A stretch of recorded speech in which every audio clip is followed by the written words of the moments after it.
শুভ বিজয় দশমী। সবাইকে জানাই অনেক অনেক ভালোবাসা।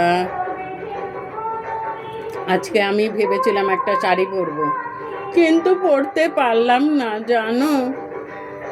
বৃষ্টি বৃষ্টির জন্য পরতে পারলাম না। দেখবে কোন শাড়িটা পরবো ভেবেছিলাম। যাই হোক, আমি কোন শাড়ি পরবো ঠিক করেছিলাম, আমি পরতে পারলাম।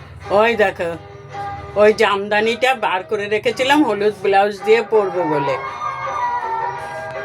কি বলবো বন্ধুরা, এই বৃষ্টির জন্য পরতে পারলাম না। যাই হোক, আমি এই ড্রেসটা পরেছি। কেন বলো তো? এই ড্রেসটা না আমার এত পছন্দ, এতগুলো চুড়িদার কিনেছি, তার থেকে যেন মনে হয় আমার এটা বেস্ট লাগছে। হ্যাঁ দিদি, ওই দিদি একটু ডাকছিল, ওই জন্য দিদির সাথে কথা বলতে গেছিলাম। যাই বলো বন্ধুরা, আমার এই চুড়িদারটা এত পছন্দ হয়েছে। এই চুড়িদারটা কেউ চাইলে দেবো না কিন্তু, ঠিক আছে? সবগুলো দিতে রাজি, এটা দিতে রাজি না। না গো, দেব। তোমরাই বলো এই চুড়িদারটা কি সুন্দর না? আমি প্রথম দেখেই ওকে বলেছি এটা আমি নেব। দেখো, আর আমি কালো না, আমাকে যেন বেশ ভালোই লাগছে।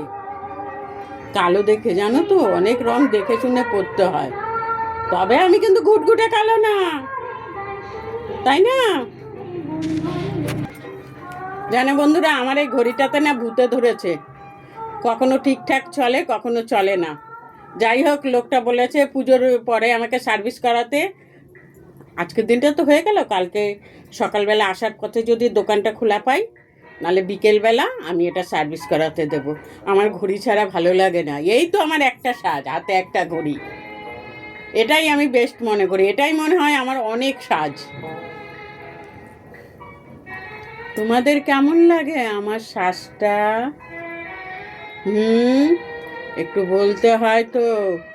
এই তোমাদের ছোট্ট বোন হই, মাসিমণি হই, দিদি ভাই হই, যাই হই, সবাই আমাকে কমেন্ট করে জানাবে আমাকে তোমাদের কেমন লাগে, একটু জানাবে কিন্তু, ঠিক আছে? তোমরাই তো আমার সব, বলো।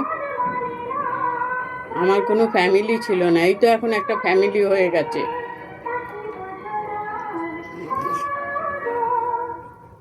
তাই রাখি, টাটা।